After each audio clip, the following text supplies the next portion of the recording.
She found him half dead in a raging blizzard, dragged him into her cabin, and nursed him back to life, never knowing that the man she saved was Peter, the Comanche warrior whose name alone made entire settlements flee in terror. And when his tribe came searching for him with war paint and raised weapons, she had to make an impossible choice: betray the man she'd grown to trust or become an enemy to her own people. The winter of 1867 hit the Texas frontier like God's own fury, and Alice Kimball knew she was going to die out here.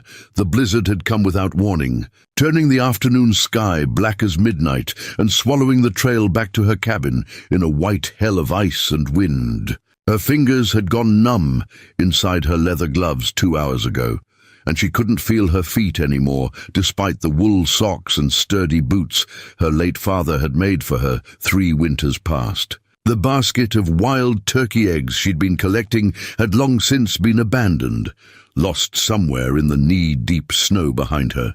Alice stumbled forward, one hand stretched out before her face to shield against the razor wind, the other clutching her father's old rifle.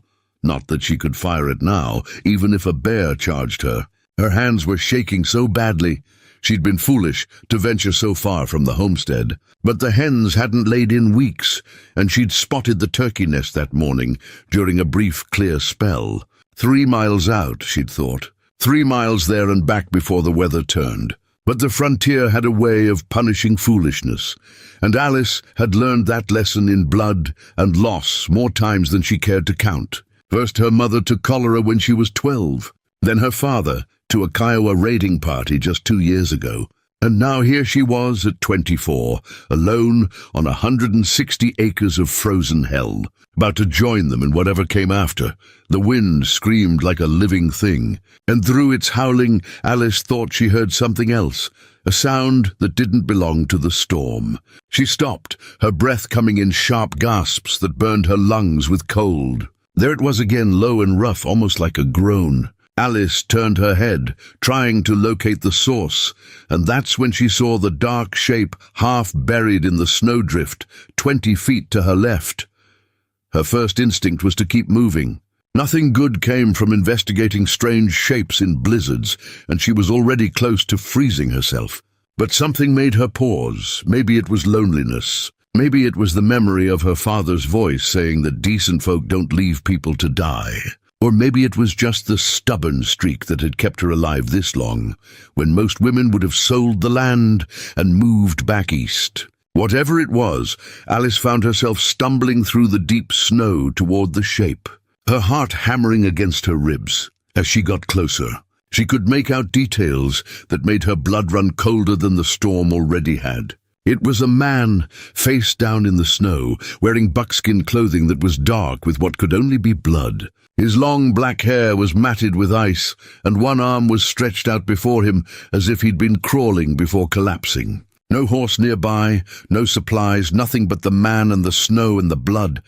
Alice dropped to her knees beside him and rolled him onto his back with effort, her weak hands barely managing the task. His face was the color of old leather, high cheekbones, sharp beneath skin that would have been bronze in warmer days, but now held the grey pallor of approaching death.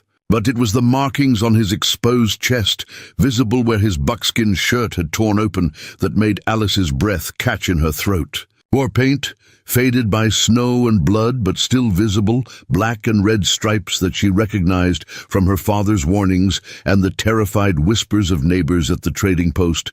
"Ow! Comanche!" Her hands jerked back from his body as if burned, and she scrambled backward in the snow, her mind screaming at her to run, to leave him, to let the storm finish what it had started. The Comanche were ghosts of the southern plains, raiders who struck without warning and disappeared like smoke, warriors who showed no mercy to settlers who'd taken their hunting grounds. Just last spring, they'd burned the Henderson homestead 15 miles south, killed the father and 2 sons, taken the mother and daughter captive. The territorial militia had found what was left of the men 3 days later, and Alice had heard the screams in her nightmares for months after. But as she stared at the dying man before her, Alice saw something that stopped her flight. His chest was still rising and falling, shallow breaths that came with difficulty, and his eyes were moving beneath closed lids. He was young, she realized, maybe her own age or a few years older, with a face that would have been handsome if it wasn't twisted in pain. And there was so much blood, a deep gash across his ribs that had soaked through his clothing, and what looked like an arrow wound in his left shoulder. The shaft broken off, but the head still embedded in the muscle. Alice Kimball had never been a fool, but she'd also never been cruel. Her father had raised her to see people as people, not just threats or opportunities, and he'd taught her the healing arts that his own mother had learned from a Cherokee woman decades ago. She'd set broken bones, treated fever, pulled bullets from flesh more than once. She knew that leaving this man here was murder, plain and simple, regardless of what tribe he belonged to or what he might have done. "God help me," she whispered into the wind, and made her decision.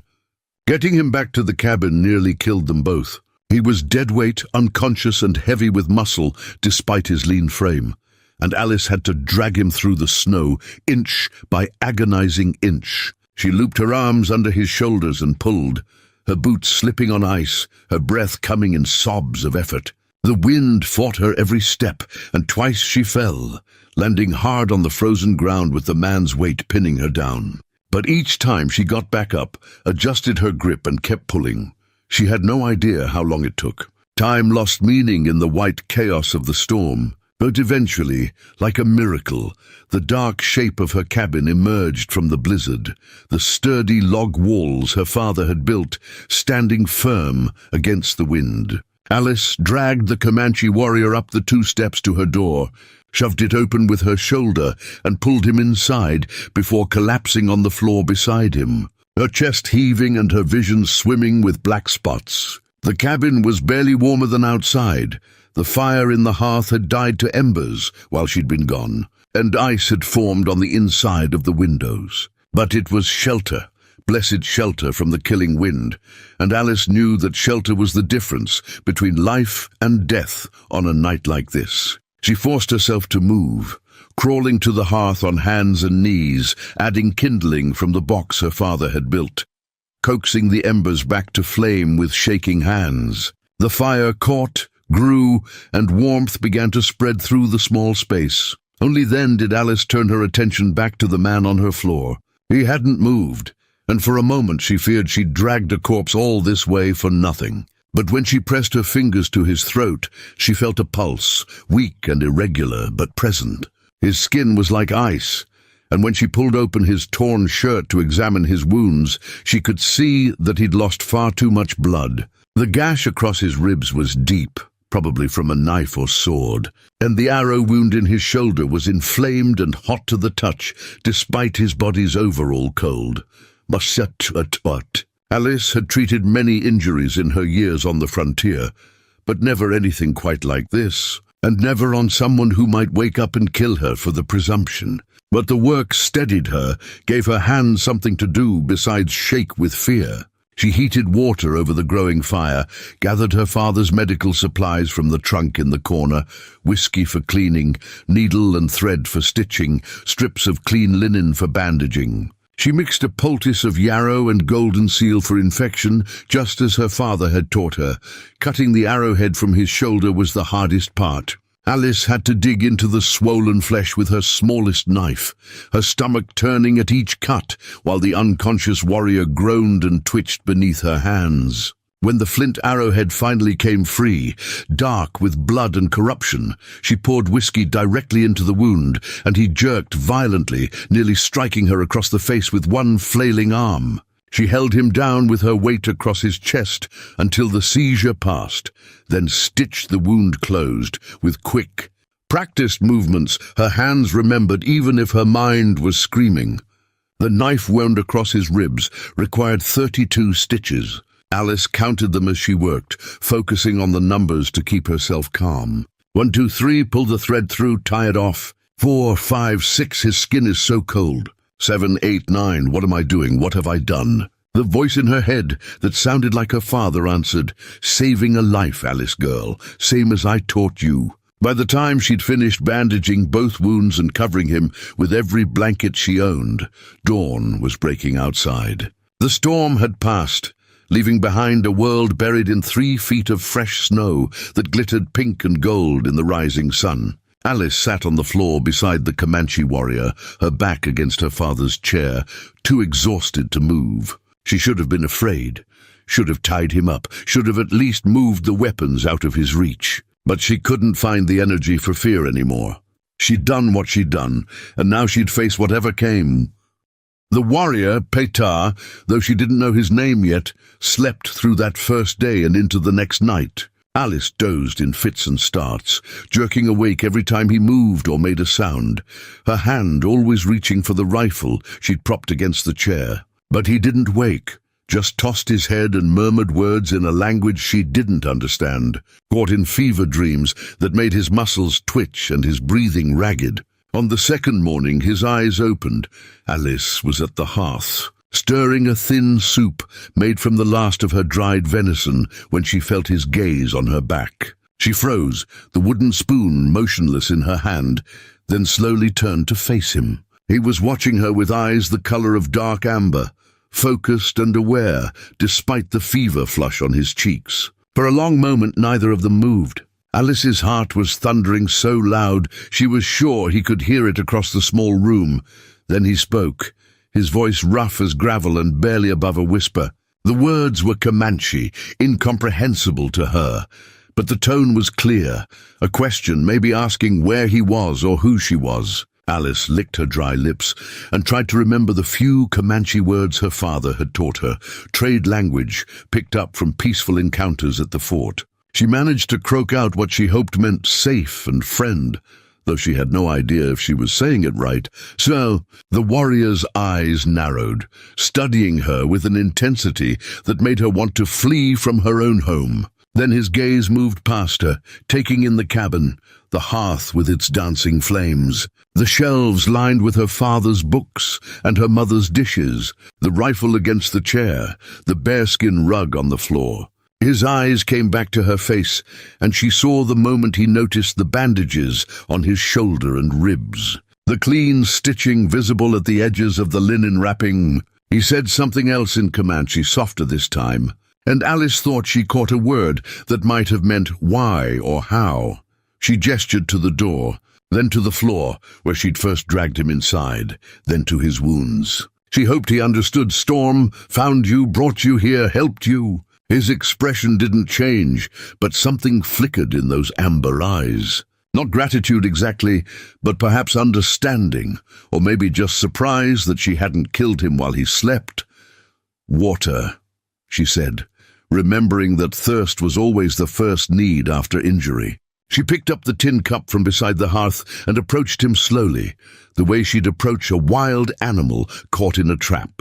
He watched every step, his body tense despite his obvious weakness, and when she knelt beside him to lift his head and bring the cup to his lips, she half expected him to strike her. But he didn't. He drank, the water dribbling down his chin, then fell back against the pillow she'd made from folded blankets, his eyes closing as if that small effort had exhausted him.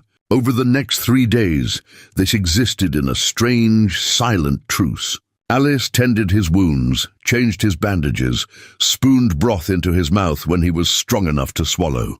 He accepted her care with a stoic silence that unnerved her, never speaking except in brief Comanche phrases she couldn't understand, never smiling or showing emotion beyond the occasional wince of pain when she cleaned his injuries. But he didn't try to hurt her either, and gradually she barely noticed it happening. Alice's terror began to fade into something more complex. On the 4th day, he sat up on his own for the first time, his back against the wall, and watched her move around the cabin, doing her daily tasks. Alice tried to ignore his gaze, but she was hyper-aware of every movement she made, reaching for the water bucket, stoking the fire, checking the window for signs of the weather turning. She wondered what he saw when he looked at her. A foolish white woman who'd saved his life, a potential hostage, an opportunity. That afternoon, while she was mending one of her father's old shirts by the window's light, he spoke in English for the first time. Why? The single word, rough and accented but unmistakably English, made Alice drop the shirt in her lap. She stared at him, mouth slightly open. He was watching her with those unreadable amber eyes, waiting for an answer to a question that contained multitudes. Why did you save me? Why did you bring me here? Why are you helping me? Why haven't you turned me over to the soldiers at the fort? I couldn't leave you to die, Alice said finally, her voice sounding strange in her own ears after days of silence. It wouldn't have been right. He studied her for a long moment, then said something that sounded like a grunt of acknowledgement or perhaps disbelief. Then slowly he raised one hand and touched the bandage on his shoulder, then the one wrapped around his ribs. Good, he said in English. Strong medicine. It wasn't gratitude exactly, but it wasn't hostility either.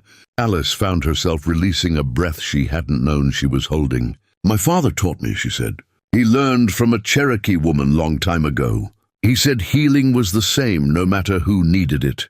The warrior's expression shifted slightly, not quite a smile, but something that softened the hard lines of his face. Wise man, he said. Then after a pause, he placed his hand flat against his own chest. Peter. It took Alice a moment to understand that he was telling her his name. Alice, she replied, touching her own chest. Alice Kimball. Alice, he repeated, the syllables strange in his mouth. Then he said something in Comanche that she didn't catch. Before his eyes drifted closed, and he fell back into the healing sleep his body needed. But the ice had been broken, and when he woke again that evening, everything had changed. The next week transformed Alice's cabin from a lonely refuge into something she'd never experienced before. A place of cautious companionship with the most unlikely person imaginable. Peter's strength returned slowly but steadily. By the 5th day after waking, he could stand on his own, though he leaned heavily against the wall and his breathing came hard from the effort. By the 7th day, he was walking short distances across the cabin, testing his injured shoulder with careful rotations that made him grimace, but never cry out. Alice watched his recovery with a mixture of relief and growing apprehension. Each day he grew stronger meant one day closer to when he would leave, and she couldn't decide if that thought brought her comfort or something that felt dangerously close to disappointment. The language barrier between them began to crumble like a riverbank in spring thaw. Peter's English was better than he'd initially let on, learned from traders and treaty talks, though his vocabulary had gaps that led to strange, halting conversations. Alice found herself speaking slowly, choosing simple words, and filling the silence with gestures when language failed. He taught her Comanche words in return, not just nouns and verbs, but concepts that had no direct English translation. There was a word for the particular quality of light just before a storm, another for the bond between warriors who'd saved each other's lives, and one for the specific kind of loneliness that came from being the last of something. You live alone, Peter observed one morning while Alice was preparing cornmeal mush for breakfast. He was sitting in her father's chair now, a development that had happened naturally over the past days, and he watched her work with that same intense focus he brought to everything. No husband, no family. Alice's hands paused in their stirring. My father died 2 winters ago, she said quietly. Kiowa raiding party caught him checking the trapline. My mother passed when I was young, cholera, and I never married. She expected him to let the subject drop, but instead he asked, why no husband? You have seen many summers. White women marry young. The observation stung, though she knew he didn't mean it as an insult, just a statement of fact from his perspective. Had a few offers, Alice admitted, turning back to the pot so he wouldn't see the color rising in her cheeks. But they all wanted the land more than they wanted me. 160 acres is worth a lot out here. My father saw through them, sent them packing.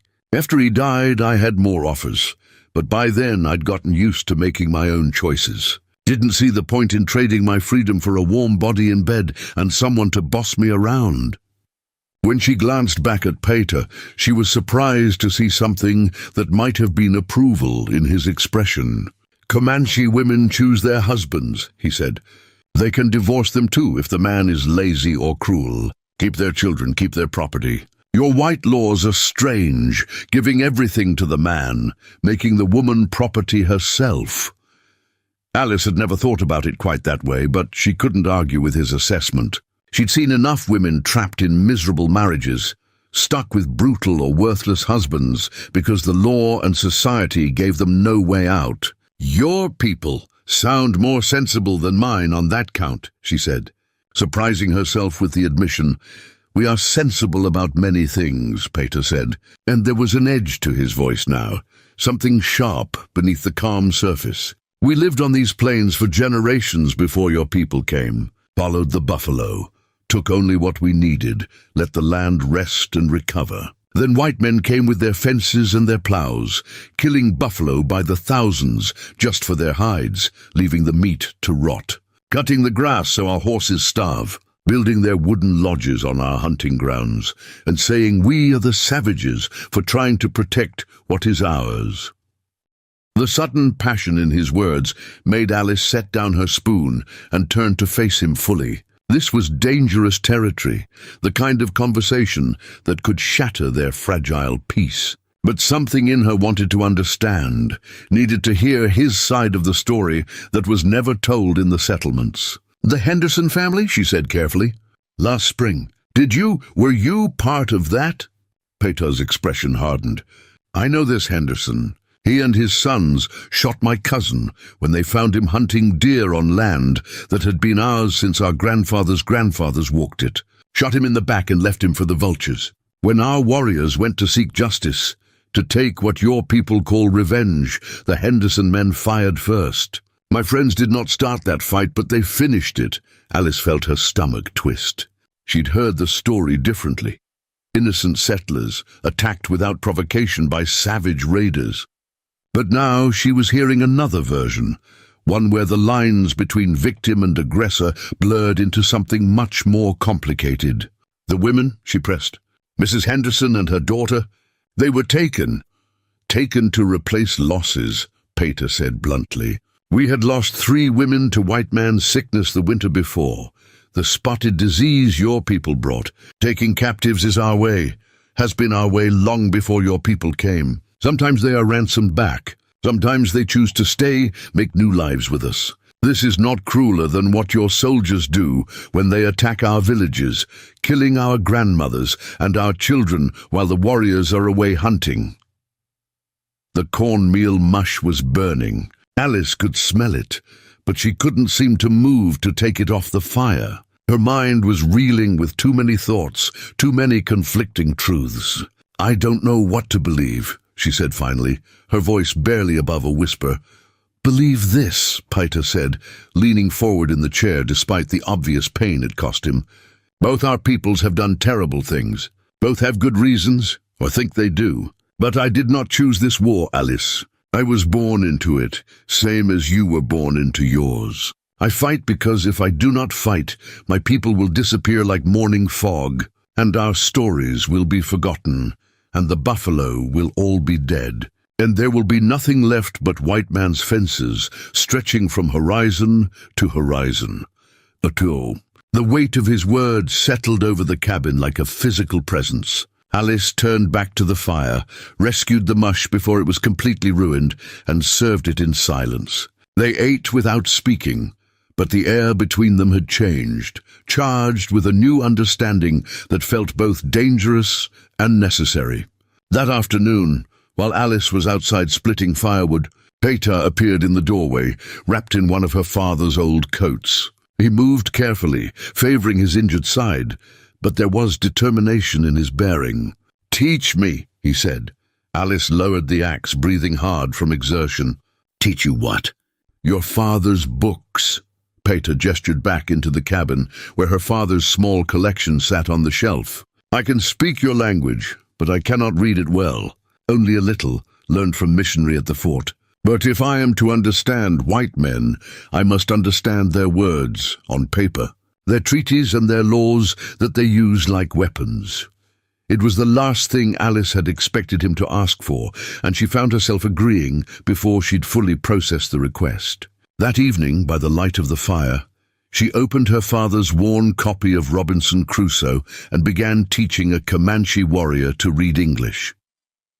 The lessons became a ritual over the following days. Each afternoon, after Peter had done the exercises Alice prescribed for his healing shoulder, and after she'd completed the never-ending tasks of frontier survival, they would sit together and work through the books. Peter was a quick study, his finger tracing under the words as Alice read them aloud, his brow furrowed in concentration as he sounded out the syllables. When he stumbled, she corrected gently. When he succeeded, she praised him, and occasionally she was rewarded with one of his rare, brief smiles that transformed his entire face. But the lessons went both ways. Peter taught her about the land in ways her father never had, which plants could be eaten in early spring when food was scarce, how to read weather in the behavior of birds and the smell of the wind, where to find water even in drought. He showed her how to move silently through the forest, how to track deer by the subtlest signs, how to start a fire without flint when the conditions were right. Alice absorbed everything hungrily, realizing how much she'd been fumbling through survival on luck and determination rather than real knowledge. "Your father was a good man," Peter said one evening while they were working on a particularly difficult passage about Crusoe's shipwreck. "He taught you healing and shooting and how to see people as people. But he did not teach you how to live on this land. He taught you how to survive against it." Alice looked up from the book. "What's the difference?" "The surviving against the land means you are always fighting the weather, fighting the animals, fighting the earth itself. Living on the land means you are part of it, moving with it instead of against it, taking what you need but giving back. Understanding that you are one small piece of something much larger and older than yourself." It was the most philosophical Peter had ever been with her, and Alice found herself thinking about his words long after they'd closed the book for the night. She'd always thought of the frontier as something to be conquered, tamed, broken to human will. But Peter saw it as something to be understood, respected, lived with rather than dominated. She wasn't sure she could fully adopt his perspective. Her whole world was built on the opposite assumption. But she couldn't dismiss it either. 2 weeks after she'd found him in the blizzard, Peter's wounds had healed enough that he could move without pain, and Alice knew their time together was running short. The knowledge sat heavy in her chest, though she tried not to examine too closely why the thought of him leaving bothered her so much. He was Comanche. She was white. They existed on opposite sides of a war neither of them had chosen, but both were trapped within. There was no future where they could be anything to each other beyond what they'd already been, two people who'd briefly found common ground in a world determined to keep them apart. Then, on a cold morning when ice crusted the windows and Alice's breath fogged in the cabin air, everything changed. She'd gone out to check the snare she'd set the previous day, hoping for rabbit or maybe a wild turkey. Peter had offered to come with her, but she'd insisted he rest his shoulder one more day before testing it too strenuously. She'd been gone perhaps an hour when she heard voices coming from the direction of her cabin, multiple voices, speaking English, rough with the accent of men who'd spent too long away from civilization. Alice's blood turned to ice water. She dropped the 2 rabbits she'd caught and ran, her rifle clutched in both hands, her boots slipping on the frozen ground. As she burst through the tree line into the clearing around her cabin, she saw a sight that stopped her heart. 3 men on horseback were circled around her cabin door, and Peter was standing in the doorway, shirtless despite the cold, his wounds clearly visible on his bare chest and shoulder. One of the men had a rifle trained directly on Peter's chest. Another was dismounting a length of rope in his hands. The third was speaking, his voice carrying clearly across the frozen air. "Well, I'll be damned. We've been tracking this red devil for near a week, and here he is holed up in Alice Kimball's cabin, like he owns the place. Miss Kimball's gonna be mighty grateful when we tell her we dealt with the savage that clearly took her captive." "I'm not his captive," Alice shouted, stepping out of the trees with her rifle raised. "And you'll lower your weapons right now, Daniel Morrison. before I put a bullet in that thick skull of yours." The three men wheeled their horses to face her, and Alice recognized them immediately. Daniel Morrison and his two younger brothers, Seth and Joseph, from the settlement 12 miles east. She'd known them since they were boys, though they'd grown hard and mean in the years since the Indian Wars had intensified. Daniel had proposed to her once, right after her father died, and she'd turned him down flat. He'd taken the rejection poorly. "Alice," Daniel said, lowering his rifle slightly but not putting it away, "thank God you're alive. We've been tracking this Comanche raider since he killed Pete Henderson's hired hand last month. Figured the storm had killed him, but seems he found your place instead. Don't worry, we'll take care of him for you." "You'll do no such thing," Alice said, moving to stand between the Morrison brothers and her cabin door, where Peter remained motionless and watchful. "He's under my protection. He's done nothing to me or mine."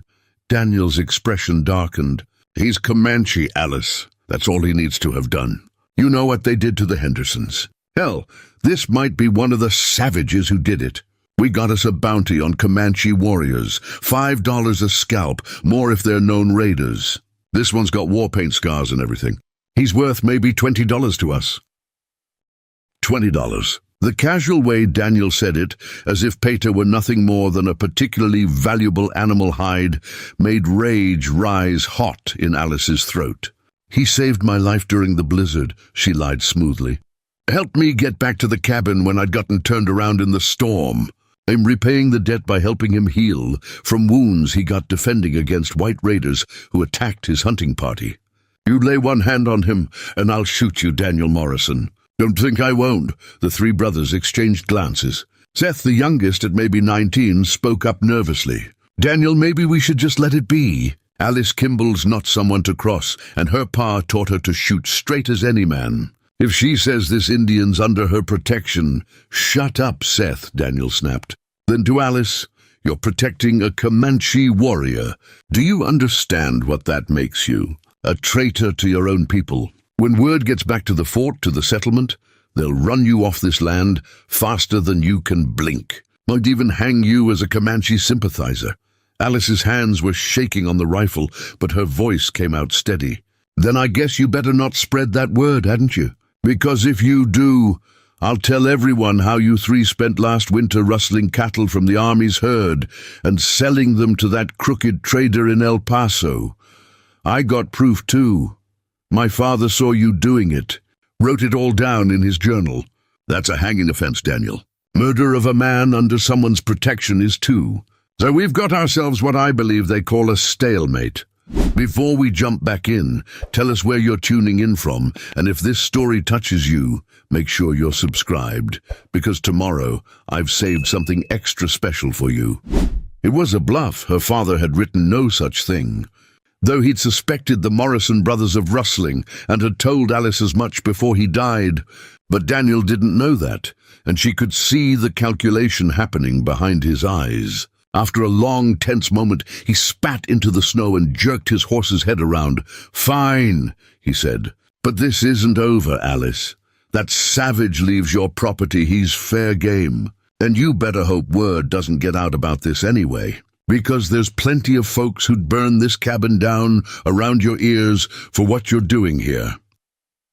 The Morrison brothers rode off, their horses kicking up sprays of snow, and Alice stood watching them go until they disappeared into the trees. Only then did she lower her rifle, and only then did she realize she was shaking so hard she could barely stand. She turned back to the cabin, where Peter still stood in the doorway, his expression unreadable. "You should have let them take me," he said quietly. "What you have done, it will bring you trouble." "Yeah, well," Alice said, brushing past him into the cabin and setting her rifle down with hands that wouldn't stop trembling. "Seems like Trouble and I are old friends by now. Besides, I meant what I told them. You saved my life in a way, gave me someone to care for, someone to talk to. This winter would have been a lot lonelier without you here." Peter was silent for a long moment. Then he stepped fully into the cabin and closed the door against the cold. When Alice finally turned to look at him, she was startled by the intensity in his amber eyes. "Among my people," he said slowly, "when someone saves your life, a bond is created. You become responsible for that person, and they for you. It is not a debt that can be repaid with simple gratitude. It is a connection that lasts." "What are you saying?" Alice asked, though her heart was suddenly beating very fast.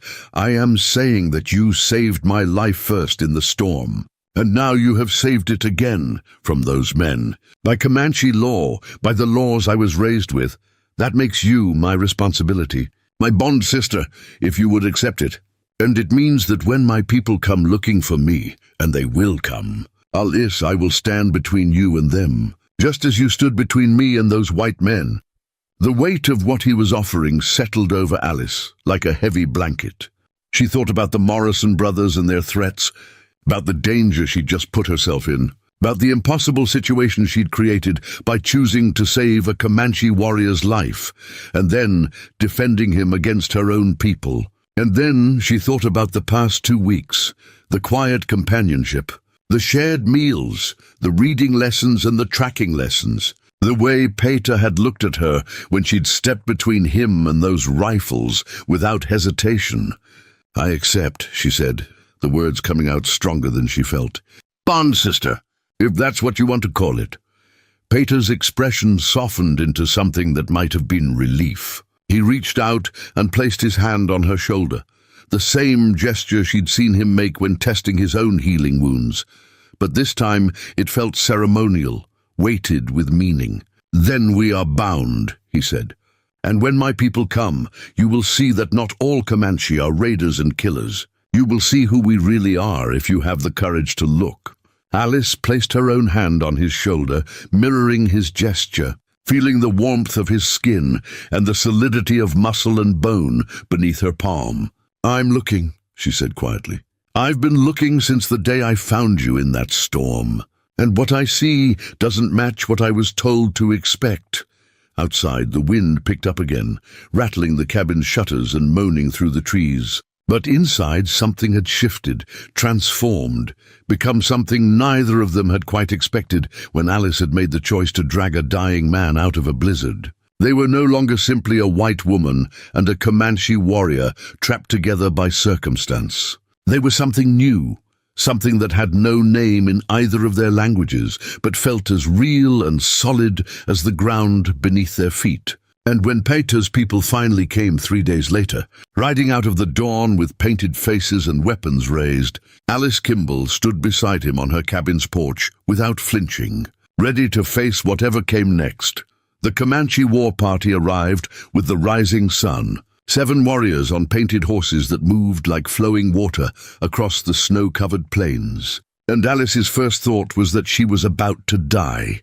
She'd been up since before dawn, unable to sleep after Peter had woken her, with a hand on her shoulder and 3 quiet words, "They are coming."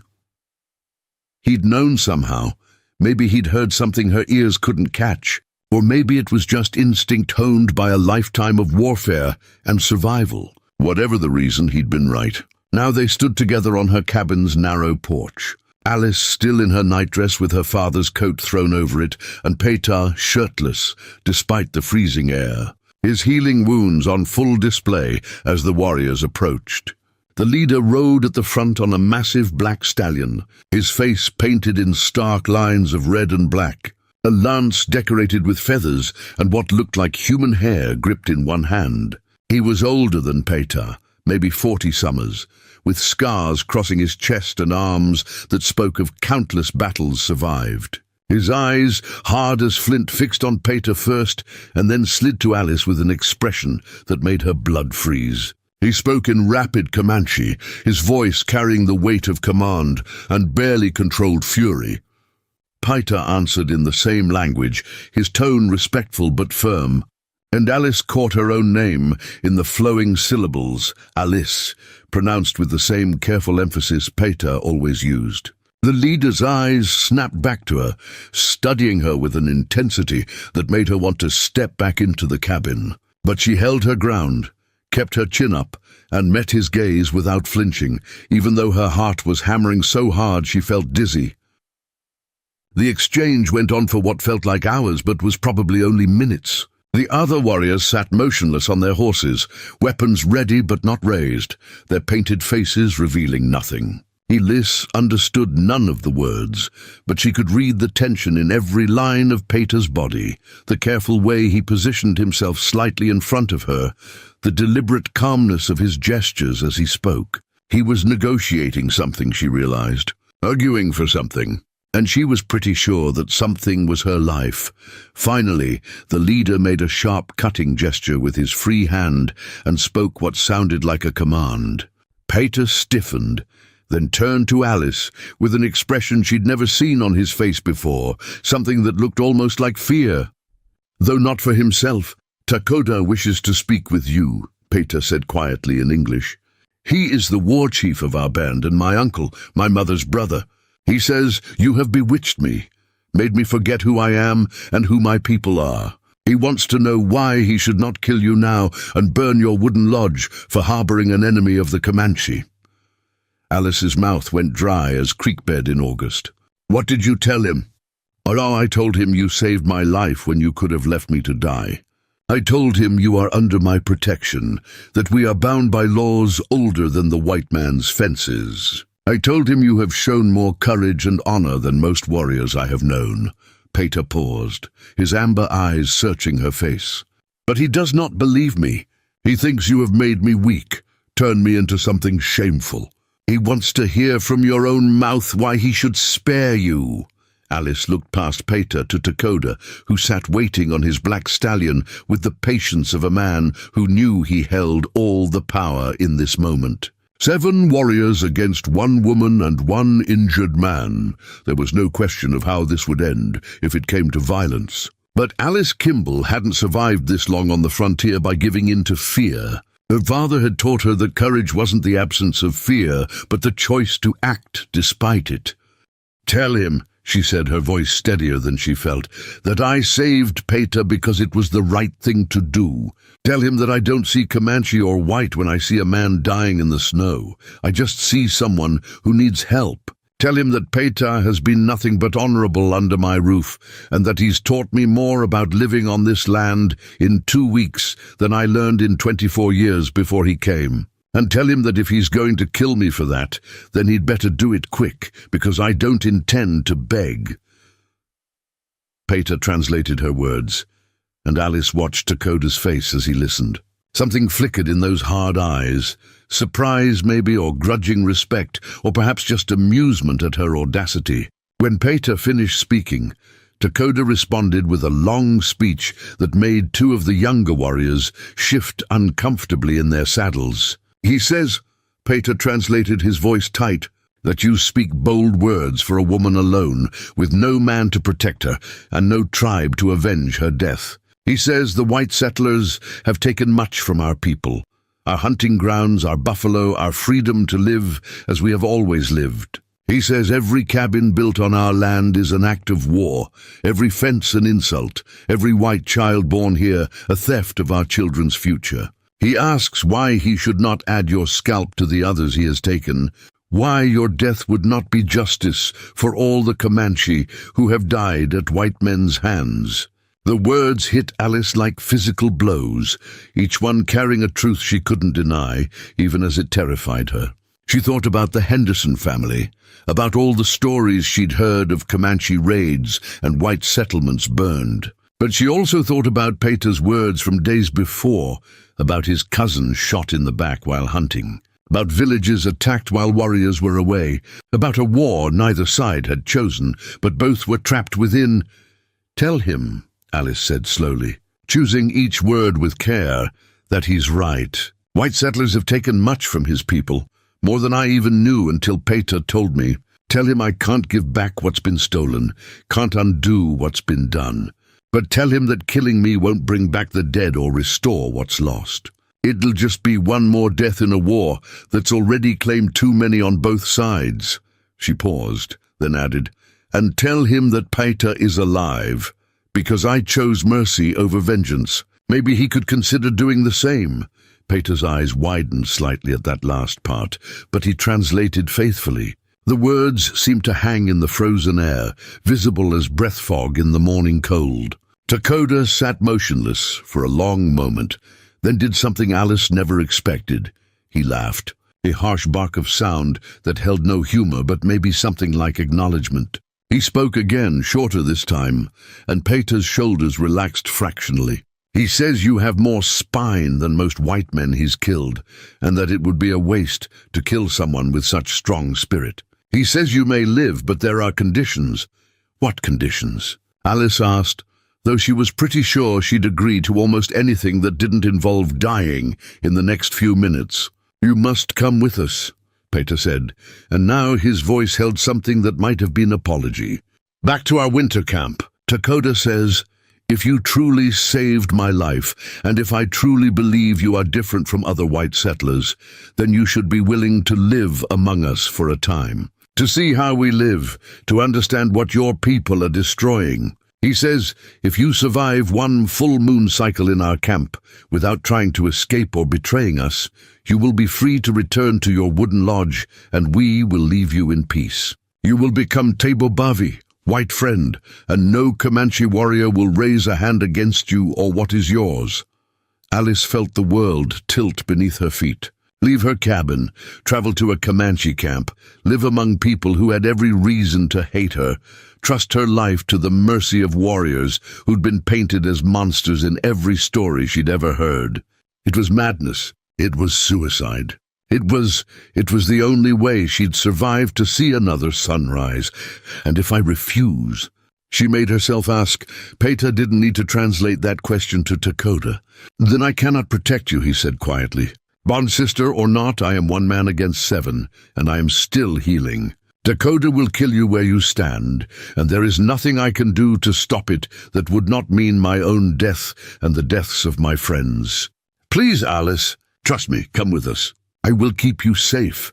Alice looked into Pater's amber eyes and saw genuine fear there, not for himself, but for her. She thought about her cabin, her father's books, the land she'd fought so hard to keep.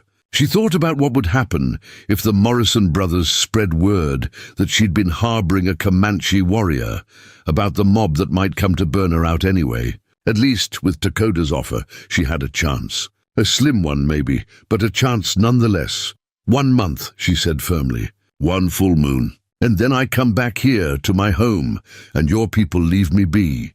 Pater translated, and Takoda nodded once, sharp and decisive. He spoke again, gesturing to one of the younger warriors, who dismounted and approached the cabin door.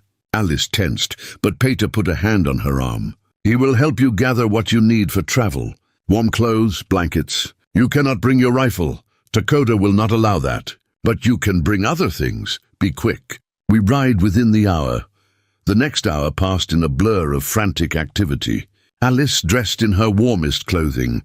Wool trousers that had been her father's, 2 shirts layered under a thick coat, her sturdiest boots. She packed a bag with extra clothes, her father's journal, though she couldn't say why, a tinder box, and the small carved wooden horse her father had made for her when she was 6. The young warrior who'd come to help, barely more than a boy, really, with kind eyes despite his war paint, watched everything she did, but made no move to stop her or search through her belongings.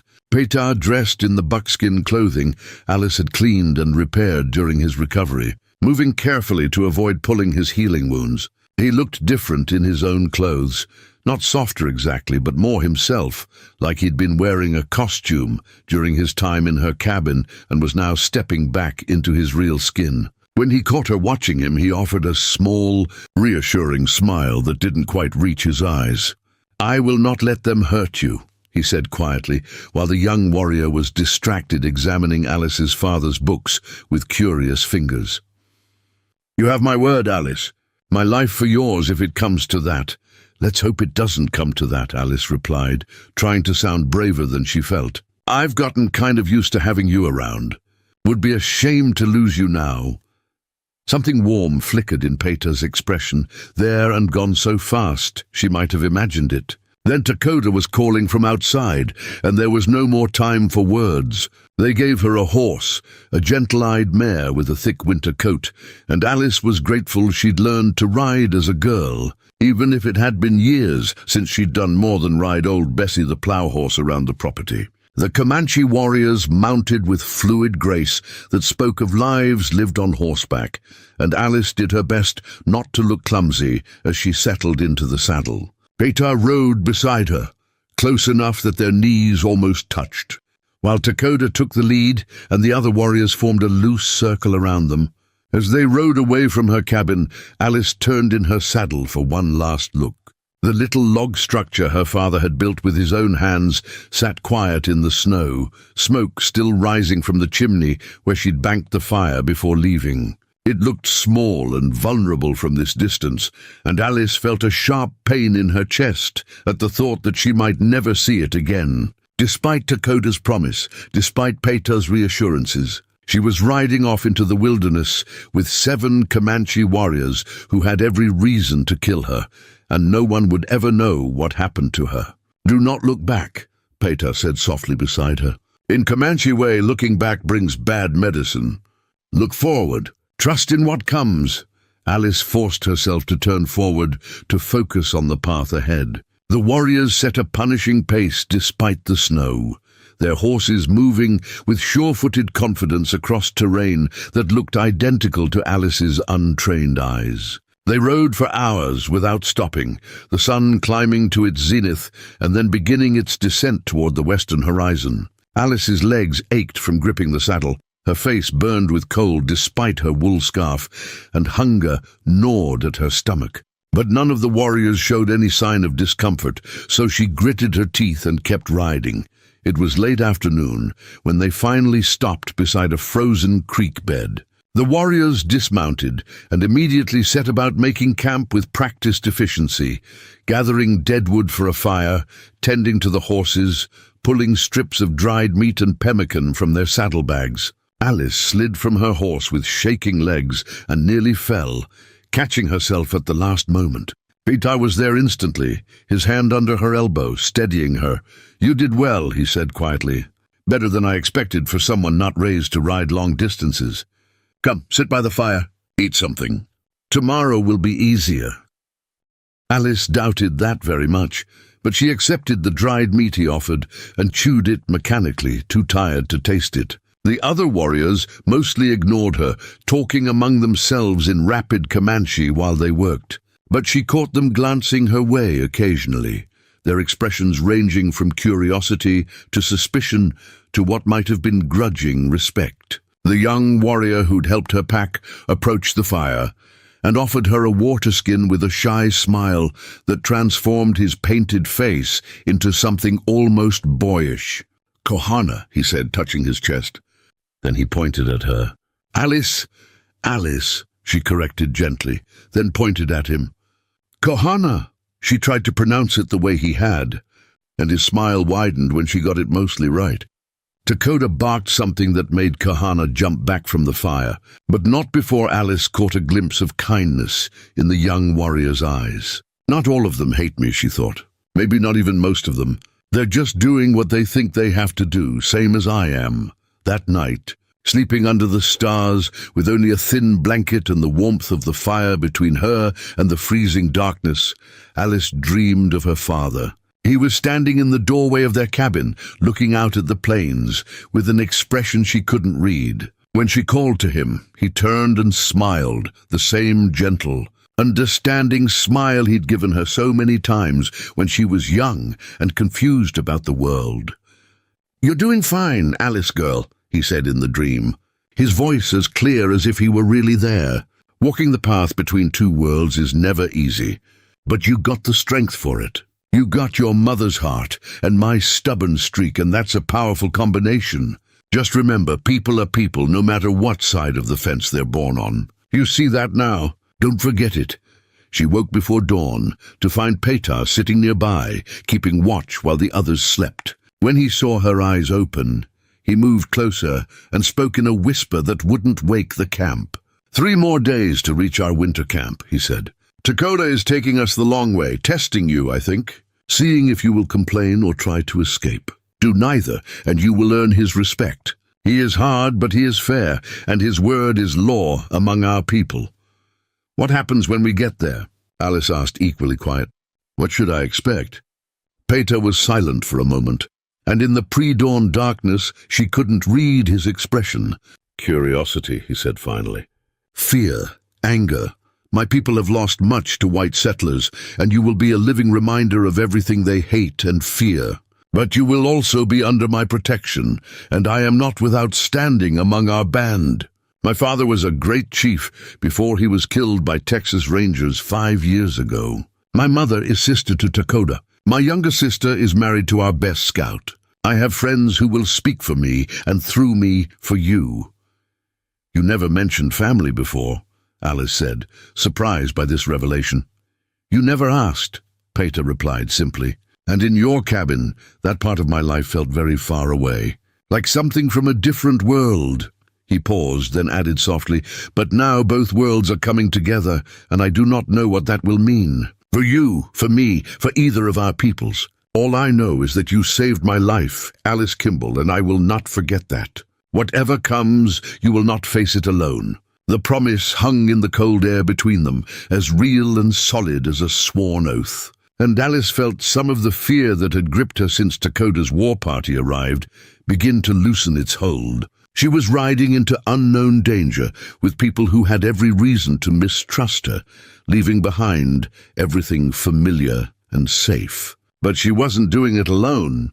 She had Peter, had his protection and his friendship, and maybe, just maybe, that would be enough. They rode on through landscapes that took Alice's breath away despite her exhaustion and fear. Vast plains that rolled like frozen ocean waves. Canyons carved by ancient waters. Forests of pine and juniper that whispered in the winter wind. The warriors moved through this terrain like they were part of it, reading signs Alice couldn't see, finding paths where there seemed to be none. She watched and learned, storing away everything she observed, and slowly began to understand what Peter had meant about living on the land, instead of fighting against it.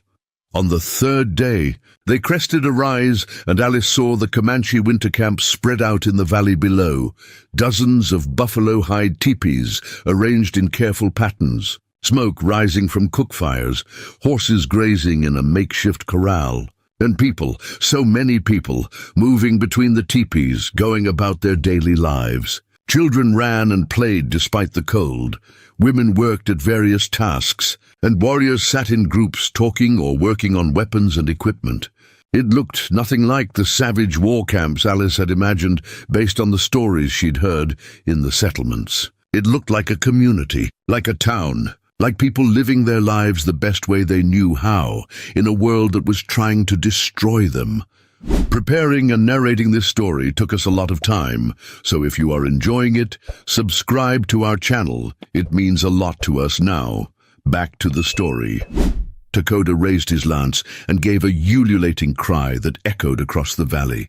The sound made Alice's heart jump into her throat, but she held steady on her horse. All through the camp, people stopped what they were doing and turned to look up at the war party on the ridge. And then, as Dakota led them down into the valley, Alice Kimball rode into the Comanche camp and toward whatever fate awaited her there.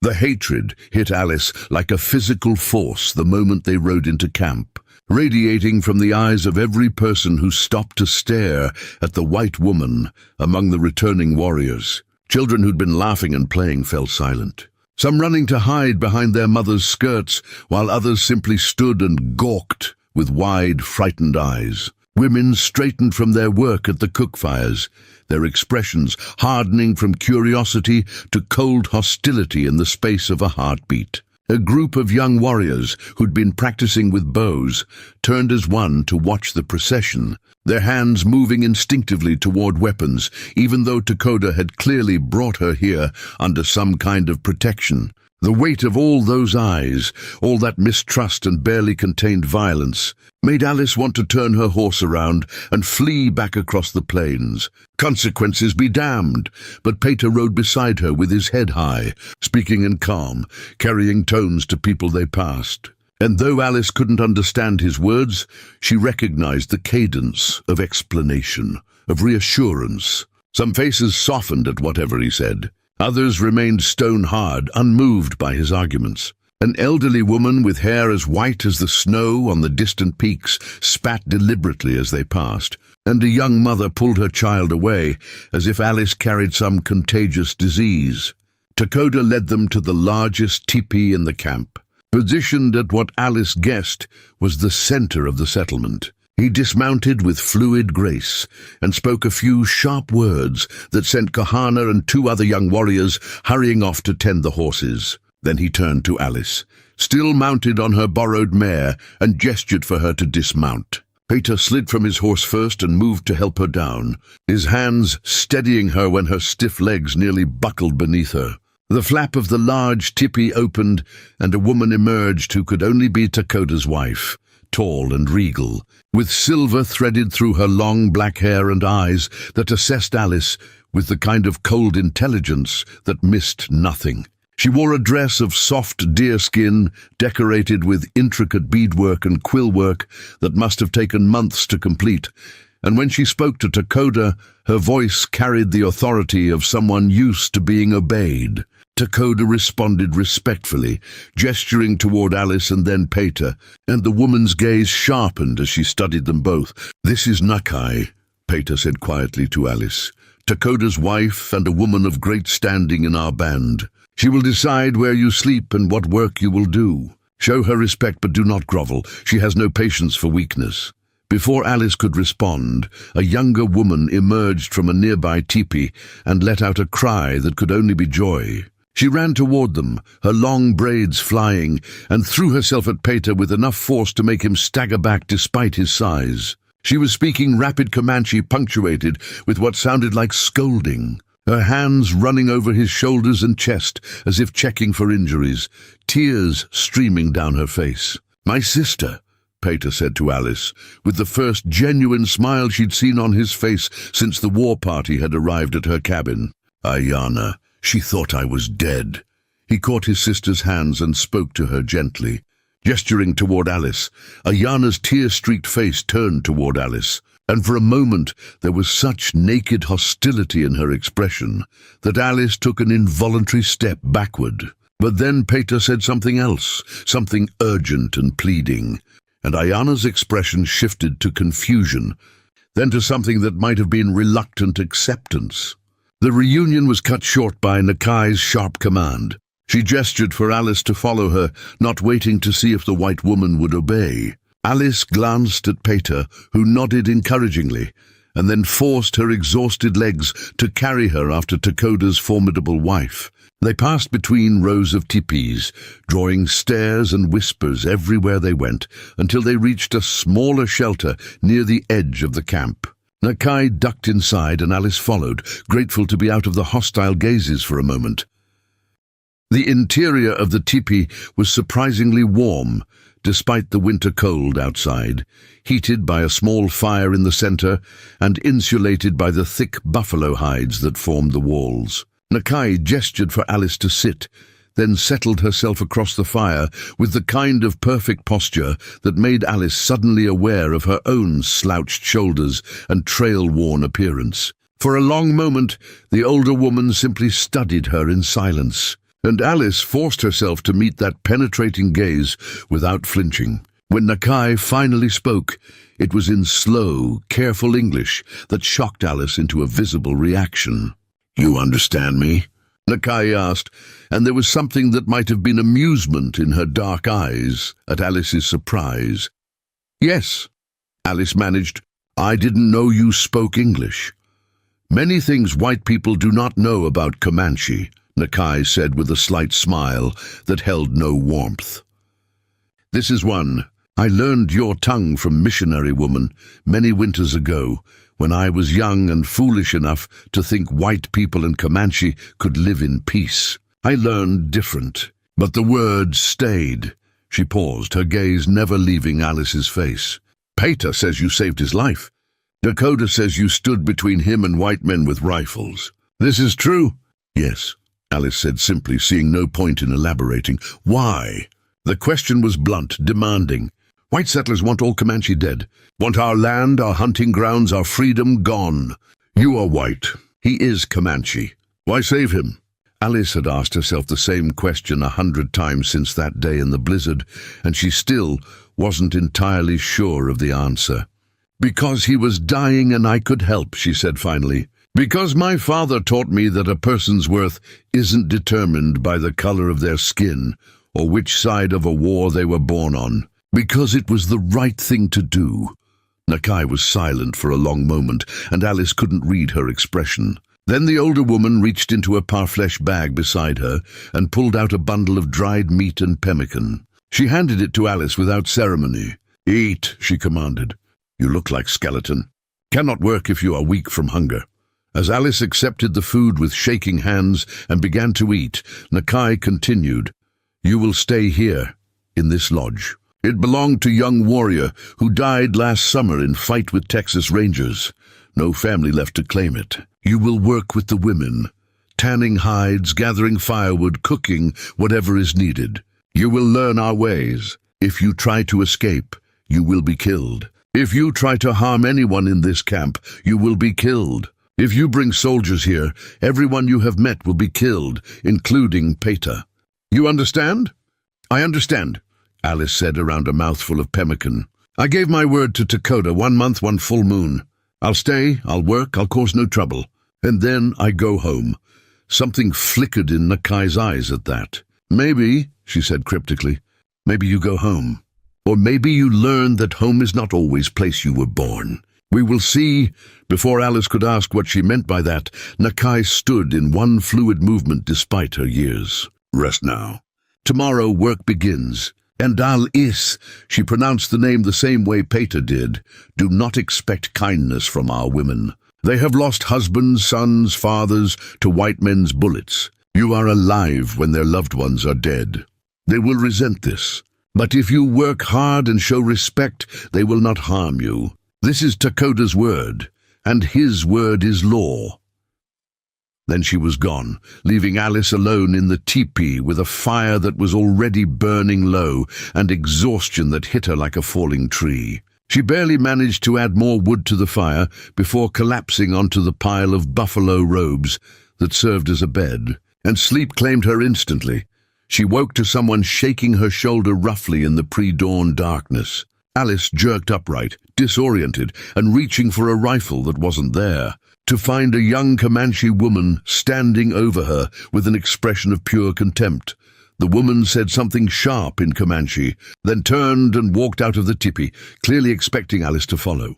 Alice scrambled into her clothes and boots and hurried after her, emerging into a camp that was already awake and bustling with activity despite the early hour. "See?"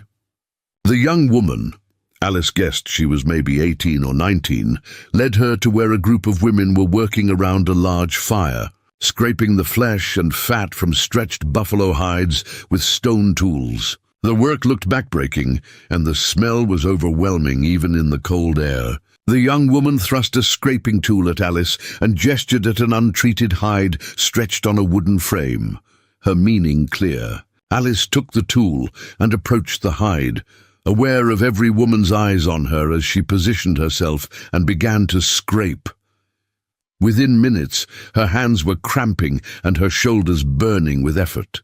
The Comanche women made the work look easy, their practiced motions efficient and steady, but Alice's strokes were clumsy and ineffective. She could feel their judgment with every awkward movement she made. One older woman said something that made the others laugh, not friendly laughter, but the cruel kind that needs no translation. Alice's face burned, but she kept working, kept scraping, determined not to give them the satisfaction of seeing her quit. An hour passed, then 2. Alice's hands blistered and bled, despite the leather gloves someone had grudgingly provided. Her back screamed in agony from the unfamiliar position, but she didn't stop, didn't complain, didn't even look up from her work, except to occasionally check what the other women were doing, so she could try to improve her technique.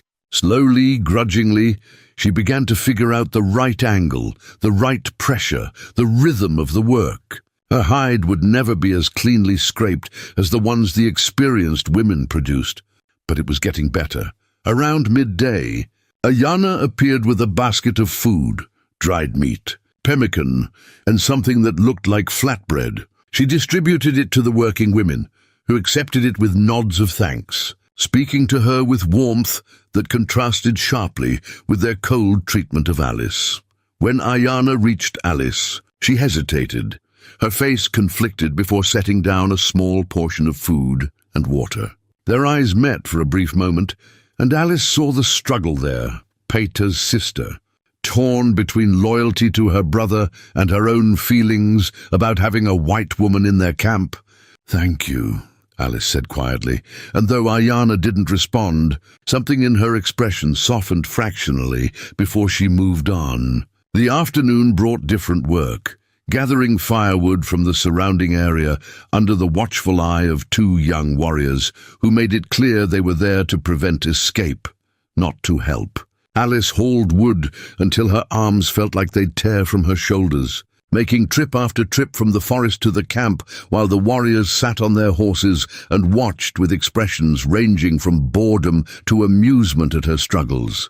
When she finally stumbled on the uneven ground and fell, dropping her entire load of carefully gathered wood, one of the warriors laughed outright. Alice picked herself up, gathered the scattered wood, and kept going.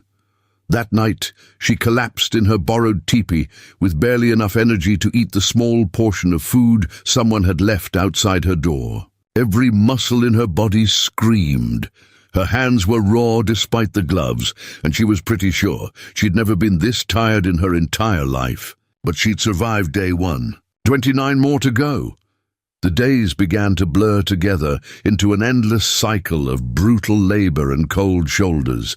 Alice scraped hides until her hands were permanently stained and calloused. She hauled water from the frozen creek until her shoulders felt permanently hunched. She learned to tan leather, using a mixture of brains and liver that made her stomach turn. She gathered wood, tended fires, stirred cooking pots, and performed 100 other tasks that the Comanche women assigned her, with expressions that ranged from contempt to grudging acceptance. But slowly, subtly, things began to change. On the 5th day, when Alice was struggling with a particularly tough hide, one of the older women, the same one who'd laughed at her that first day, grunted and adjusted Alice's grip on the scraping tool, showing her a better technique without a word of explanation. On the 8th day, a middle-aged woman whose name Alice had learned was Mappy offered her a pair of better gloves, worn but serviceable, with a gruff comment in Comanche that Kahana later translated as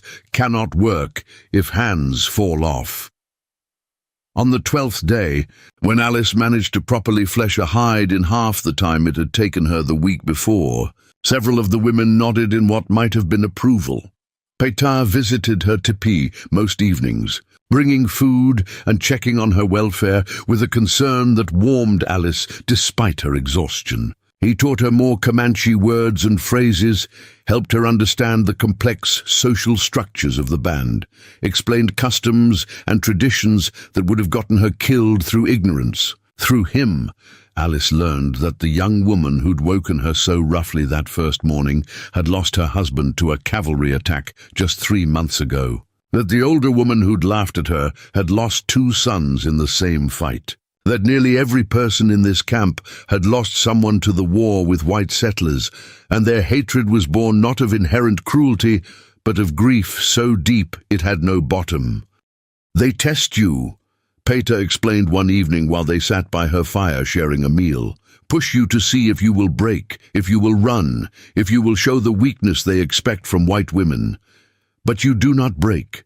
This they respect. Not all, not yet, but some." "What about you?" Alice asked, studying his face in the firelight. "How are you being treated? Because you brought me here? Because you're protecting me?" Peter's expression grew shadowed. "Some question my judgment. Say I have become too sympathetic to white ways, that I have forgotten who I am. My sister worries that I bring danger to our people by allowing you to see our camp, learn our ways. Even Takoda watches me closely, wondering if I have been weakened by my time in your wooden lodge." He paused, then met her eyes. "But I do not regret my choice, Alice. You saved my life. That debt cannot be dismissed because others are uncomfortable." The honesty in his voice made Alice's chest tighten with an emotion she couldn't quite name. "I'm causing you trouble," she said quietly, "with your own people. Maybe I should—" "You should stay," Peter interrupted firmly. "You should finish what you started. Already you have shown some of our women that white people are not all the same, that courage and honor are not limited to Comanche. This is important, even if the change is small and slow." On the 15th day, halfway through her promised month, something happened that changed everything. Alice was working with a group of women processing a deer that hunters had brought. In that morning, when a commotion erupted at the edge of camp, warriors mounted their horses with weapons ready, and women began hurrying children into teepees. Through the sudden chaos, Alice saw riders approaching. White men, maybe a dozen of them, and leading them was a face she recognized with a sinking heart. Daniel Morrison, flanked by his brothers and what looked like a hastily assembled militia from the surrounding settlements, rode up to the camp perimeter with rifles drawn and faces set in grim determination. Takoda and his warriors formed a line between the white men and the camp, weapons raised but not yet striking. The tension was thick enough to choke on, and Alice felt her heart hammering against her ribs so hard she thought it might break through. This was it, the confrontation she'd been dreading, the moment when her two worlds collided with potentially deadly consequences.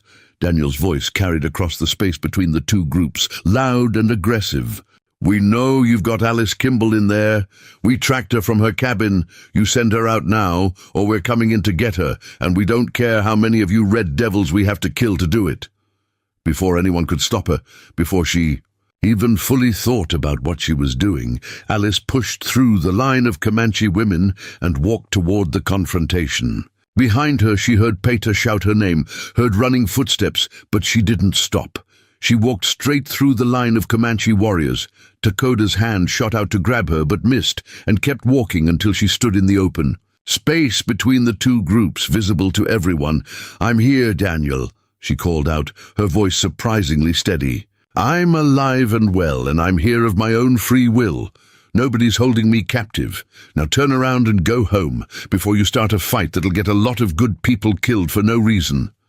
Daniel's face contorted with confusion, then anger. "Your own free will? Alice, have they hurt you?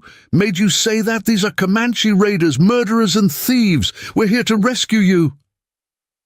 "I don't need rescuing," Alice said firmly, and as she spoke she became aware of Peter moving to stand beside her, his presence solid and reassuring. "These people took me in, gave me shelter, treated me fairly. Better than you did when you tried to collect bounty on a man I was protecting. You need to leave, Daniel. Now, before this turns into a massacre." The moment hung suspended, balanced on a knife's edge between peace and violence. Daniel's men shifted nervously, looking at each other, clearly not expecting to find Alice Kimball standing between them and their targets, defending the very people they'd come to attack.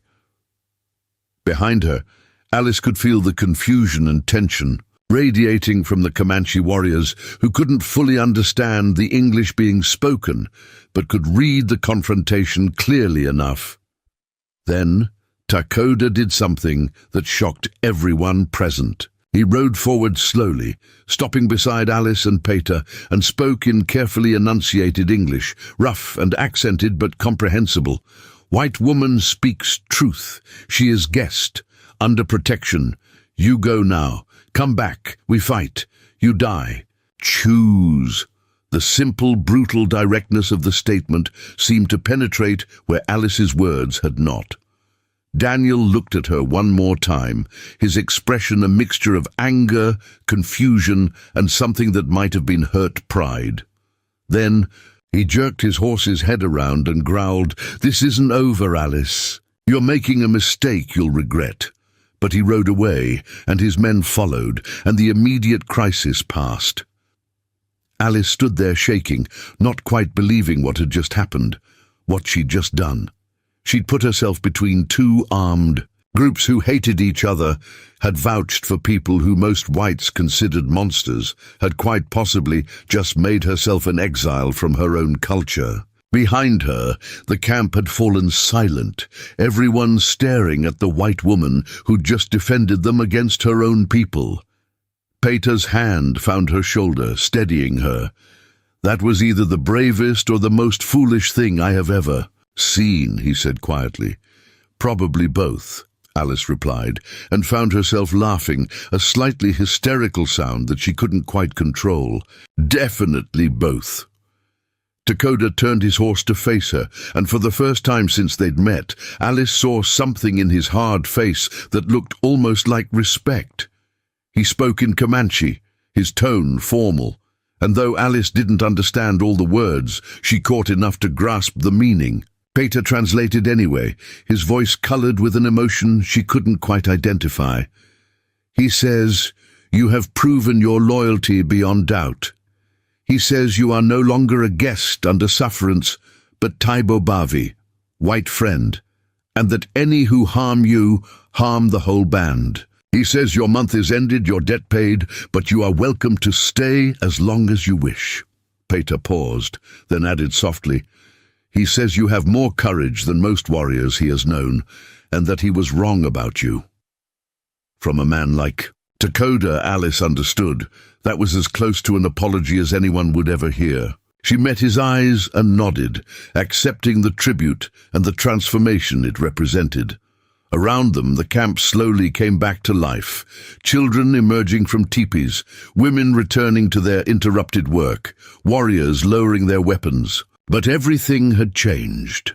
Alice could feel it in the way people looked at her now, in the subtle shift from hostility to curiosity, from rejection to cautious acceptance. That night, for the first time since arriving in the camp, Alice was invited to share a meal at a communal fire with several families. The conversation flowed around her in Comanche she couldn't fully follow, but the gestures were universal. Passing food, making space for her to sit, even a few tentative smiles.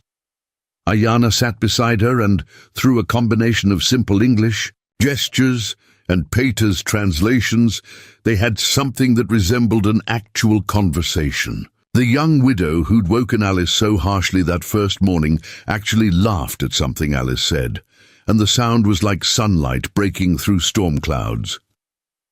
As Alice lay in her teepee that night, exhausted but strangely content, she realized that something fundamental had shifted inside her.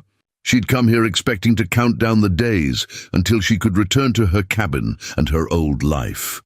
But now, halfway through her stay, she found herself not wanting to leave, found herself curious about these people, their stories, their struggles, their way of life that was so different from everything she'd known, found herself caring about what happened to them in ways that would have been unthinkable just weeks ago, and found herself thinking more and more about a Comanche warrior with amber eyes who'd taught her to see the world in a completely different way, and wondering what it meant that her heart beat faster every time he smiled at her. The final 2 weeks of Alice's month in the Comanche camp passed like water through her fingers, too fast, too precious, and impossible to hold on to no matter how tightly she tried to grasp them. After the confrontation with Daniel Morrison and his militia, Alice's status in the camp transformed completely. Women who'd barely acknowledged her existence now sought her out, teaching her their crafts with patience she hadn't expected. Mappy showed her how to create intricate beadwork patterns that told stories in color and design. The young widow, whose name Alice learned was Kimi Mila, taught her how to make pemmican that would last through the hardest winters. Nakai herself took Alice under her wing, sharing knowledge of medicinal plants that grew on the plains. Some Alice recognized from her father's teachings, others completely new to her. But it was the evenings with Peter that Alice treasured most. They'd fallen into a routine. After the day's work was done and the communal meals finished, Peter would come to her teepee and they'd sit by the fire, talking about everything and nothing. He told her stories of his childhood, of learning to ride before he could properly walk, of his first buffalo hunt when he was 12 and had fallen off his horse in front of the entire hunting party. She told him about growing up on the frontier, about her mother's gentle hands and her father's quiet wisdom, about the loneliness that had defined her life since they'd both died. "I used to think I was strong because I could survive alone," Alice said one night while they worked together, "to repair a tear in one of her teepee's hides. But now I think maybe I was just scared. Easier to be alone than to risk caring about people who might leave." Peter's hands stilled on the sinew he was threading through the hide. "And now?" he asked quietly.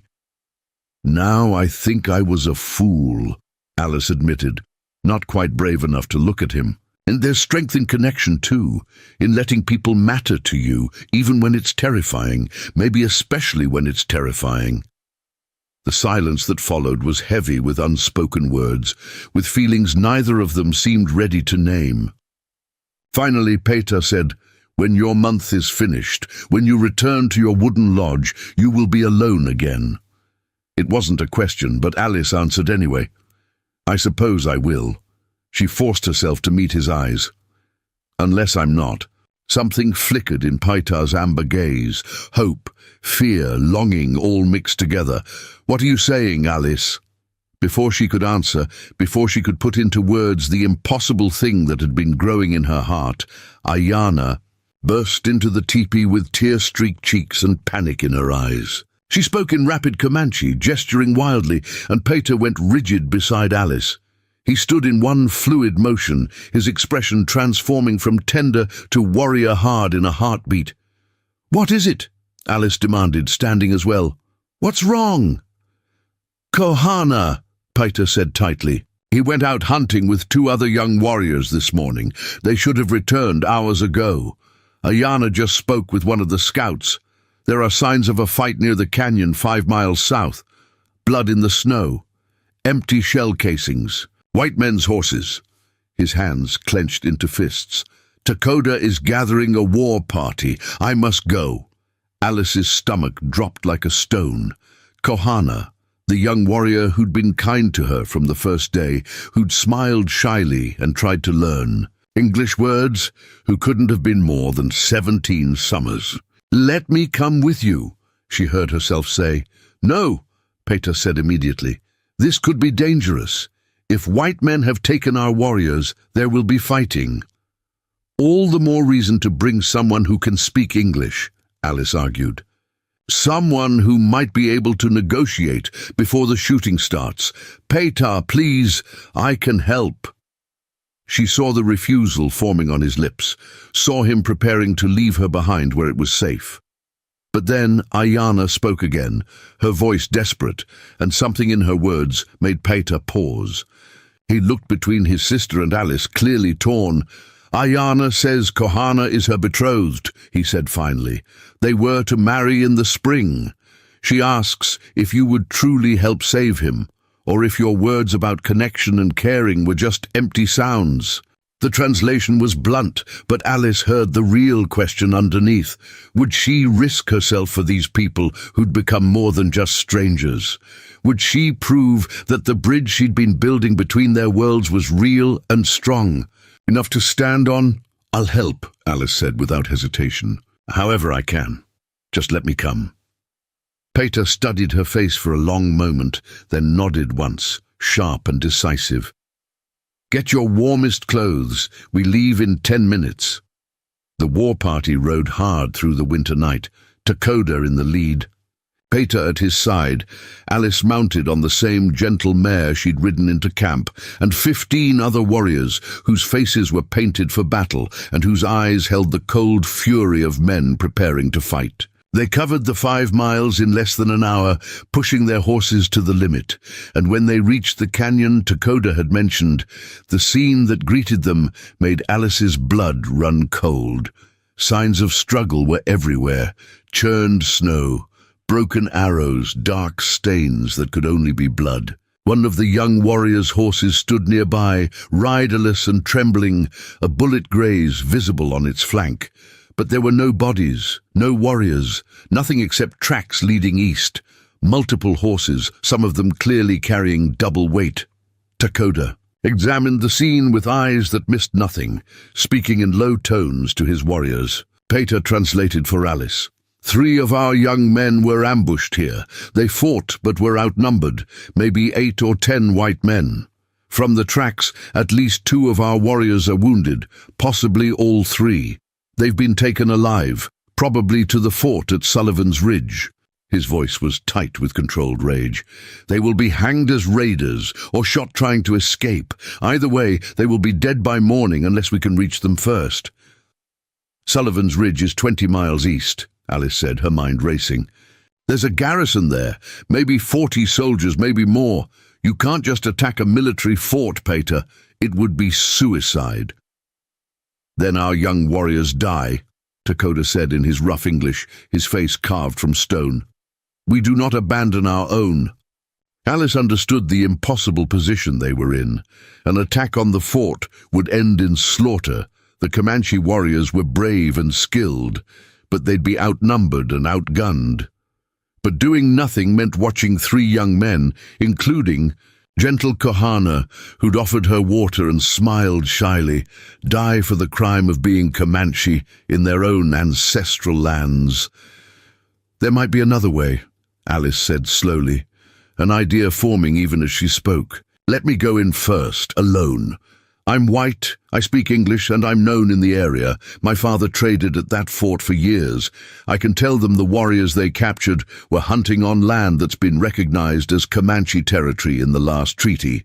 I can argue that they haven't committed any crime, that taking them was unlawful. Maybe I can convince them to release the prisoners before this turns into a bloodbath. Every warrior turned to stare at her like she'd lost her mind. Takoda said something sharp in Comanche that needed no translation. It was clearly a refusal. But Peter held up a hand, his expression thoughtful. It could work, he said slowly. White soldiers might listen to a white woman where they would only shoot at us. And if Al-Is can buy us time, get them to hesitate, we can position ourselves around the fort. If negotiation fails, we strike before they can harm our people. He turned to Takoda, speaking rapidly in Comanche, making his case. The war chief's expression was skeptical, but he listened. The argument went on for several minutes, voices rising and falling in intensity. Finally, Takoda made a cutting gesture and spoke what was clearly a decision. Peter turned to Alice, his face grave. Takoda agrees to try your way, but with conditions. You ride in alone, but we will be watching from the ridges surrounding the fort. You have until dawn, about 4 hours. If our warriors are not released by then, or if the soldiers harm you, we attack. Many will die on both sides, but we will not leave without our own. He paused, reaching out to grip her shoulder. Alice, you do not have to do this. It is not your fight. No one would blame you if you refused. Yes, they would, Alice said softly. I would blame me. These people have become my people too, Peter. Maybe I'm crazy, maybe I'm going to get killed, but I have to try. She met his eyes. Besides, someone once told me that when you save a person's life, you become bound to them. That connection lasts. Well, you saved me too. Saved me from loneliness, from seeing the world in only one way, from living a half-life of fear and isolation. This is how I pay that debt. Peter's expression did something complicated that made Alice's heart clench in her chest. For a moment, she thought he might pull her into his arms, might finally speak the words that had been building between them for weeks. But they were surrounded by warriors, preparing for possible battle, and this was not the time. Instead, he simply nodded and said, "Then ride swift and speak well, and know that if anything happens to you, I will burn that fort to the ground with everyone in it." The threat should have frightened her. Instead, Alice found it strangely comforting. She rode the final miles to Sullivan's Ridge alone, her heart pounding so hard she felt lightheaded, rehearsing what she'd say over and over in her mind. The fort loomed out of the darkness as she approached, a wooden stockade with watchtowers at each corner, lanterns burning yellow in the windows of the buildings inside. As she got closer, a voice called out from the wall, "Halt! Identify! Yourself, or we shoot!" "Alice Kimball," she called back, keeping her hands visible and away from any weapons. "Daughter of Thomas Kimball. I need to speak with your commanding officer immediately. It's urgent." There was a pause, then the sound of voices conferring.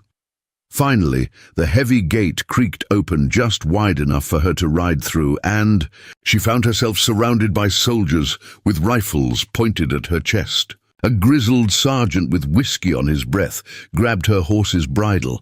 "Alice Kimball, Thomas's girl. What in blazes are you doing out here in the middle of the night? And alone?" "I need to see Captain Hendricks," Alice said, recognizing the sergeant as one of her father's old trading partners. "Now, Sam, it's literally a matter of life and death." Something in her voice must have convinced him, because he nodded and gestured for two soldiers to escort her. They led her across the fort's muddy yard to a building that served as both headquarters and the captain's quarters. Inside, a middle-aged man with thinning hair and tired eyes looked up from a desk covered in paperwork, his expression shifting from annoyance to surprise when he saw Alice. "Miss Kimball, this is unexpected. Please sit down. What brings you to the fort at this hour?" Alice remained standing. "You have 3 Comanche prisoners here, Captain. Young warriors brought in tonight. I'm here to negotiate their release." The captain's expression hardened immediately. "Those aren't prisoners, Miss Kimball. They're raiders captured in the act of hostile action against white settlers. They'll be tried by military tribunal in the morning and hanged by evening." "They're hunters," Alice said firmly. "Captured on land that was designated Comanche territory in the Treaty of Medicine Lodge Creek. They committed no hostile action. Your soldiers ambushed them without provocation. This is an unlawful detention, Captain, and if those young men aren't released, you're going to start a war that'll cost dozens of lives on both sides." Captain Hendricks stood, his chair scraping loudly on the wooden floor. "With all due respect, Miss Kimball, you don't know what you're talking about. These savages and our people," Alice interrupted, her voice sharp as broken glass, "with families and futures and the same right to live as you or me. And they're not alone out there, Captain. There's a Comanche war party positioned in the hills around this fort right now. 15 warriors, led by Dakota himself. You know that name, I assume? The war chief who burned Fort Richardson to the ground 3 years ago?" She saw the captain's face pale and pressed her advantage. "They gave me until dawn to secure the release of their people. If I fail, they attack. You're 40 soldiers against some of the finest warriors on the southern plains, and everyone in this fort dies. Is that really how you want this night to end?" The captain sank back into his chair, his face ashen. "You're working with them?" "Helping them." "I'm trying to prevent a massacre," Alice said. "I've been living with Dakota's band for the past month. I've gotten to know these people, learned their language, their customs. They're not mindless killers, Captain. They're fighting for their survival, for the right to exist on lands that belonged to their ancestors long before any white man set foot here. Those 3 young warriors you captured. One of them is named Kohana. He's 17 years old. He likes to laugh, and he's kind to children, and he's going to marry a girl named Ayana in the spring. Does that sound like a savage who deserves to hang?" Captain Hendricks was quiet for a long moment, his hands gripping the edge of his desk until his knuckles turned white. "Even if I wanted to release them, and I'm not saying I do, I don't have the authority. They were captured by Lieutenant Morrison and his civilian volunteers. He's claiming jurisdiction as the ranking officer present during their capture." Alice felt her stomach drop. "Daniel Morrison is here." "It arrived an hour ago with the prisoners.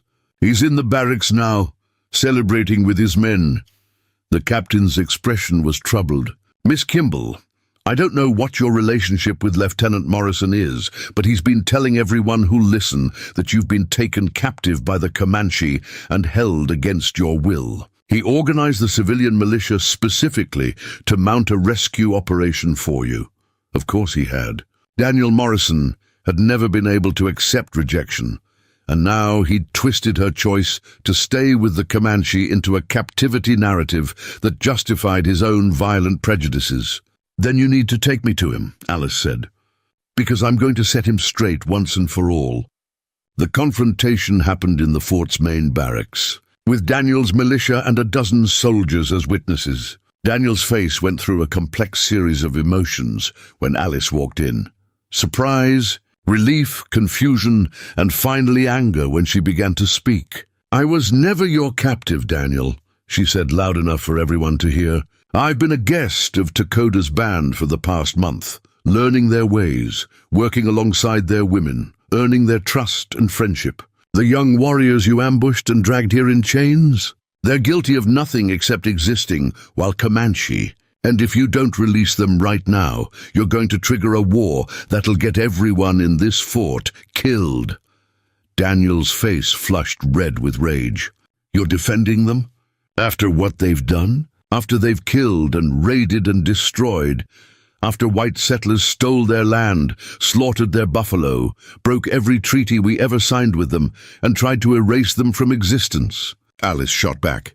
"Yes, Daniel, I'm defending them, because I've seen the other side of this war now, and it's not as simple as good white settlers versus savage Indians. It's people fighting for survival on both sides, and it has to stop somewhere. Let it stop here. Let it stop tonight. Release those prisoners." "Never," Daniel spat. "Those red devils hang at dawn, and if their war party wants to attack, let them come. We'll kill every last one of them, and maybe finally have some peace around here." Alice turned to Captain Hendricks, who'd followed her into the barracks. "Captain, you have the authority to overrule him. You're the ranking military officer at this installation. Daniel and his civilian volunteers answer to you. Order him to release the prisoners." The captain looked between Alice and Daniel, clearly torn. The easy choice was to side with Daniel, to let the hangings proceed and deal with whatever consequences came. But Alice could see him calculating, weighing the cost of the coming battle against the political risk of releasing captured Comanche warriors. "The young lady makes a compelling argument," he said finally, his voice carefully neutral.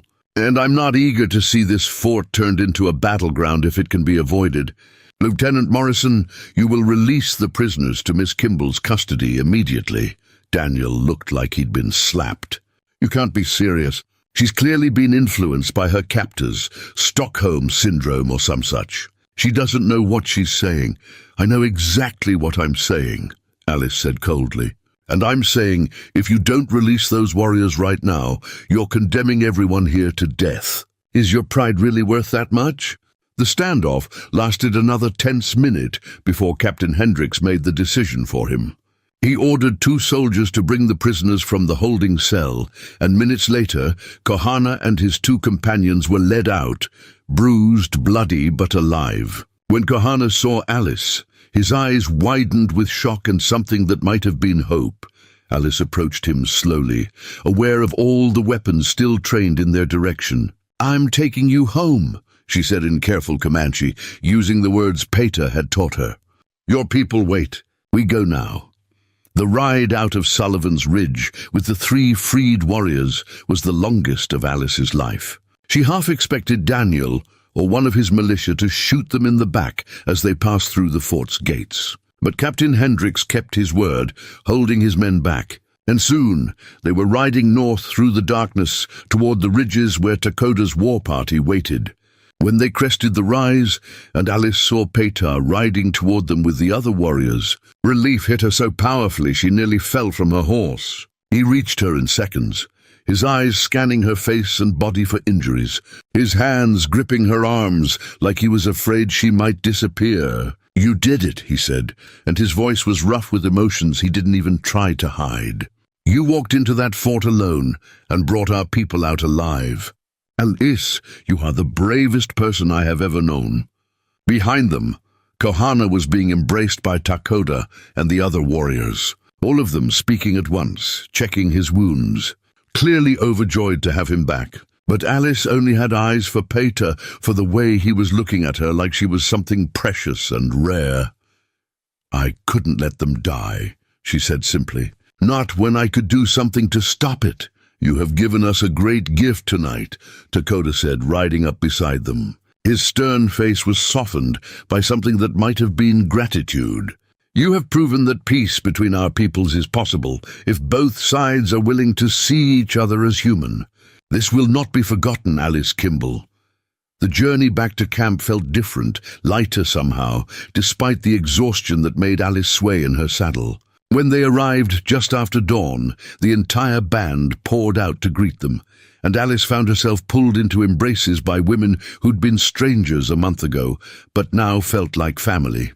Ayana clung to Kahana, weeping with relief, and even Nakai smiled, a genuine, warm expression that transformed her severe face. That evening, Dakota called the entire band together for what Petar explained was a special council.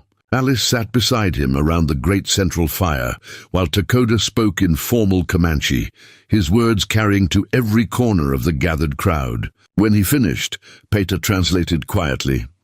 "He says your month is long finished, your debt more than paid. He says you have shown courage beyond what anyone expected, that you have risked your life for our people and asked nothing in return. He says you are welcome to stay among us as long as you wish, to make your home here if you choose, and that anyone who speaks against you speaks against him." Petar paused, then added softly, "He says you are no longer Taibobavi, white friend. You are simply Bavi, one of us."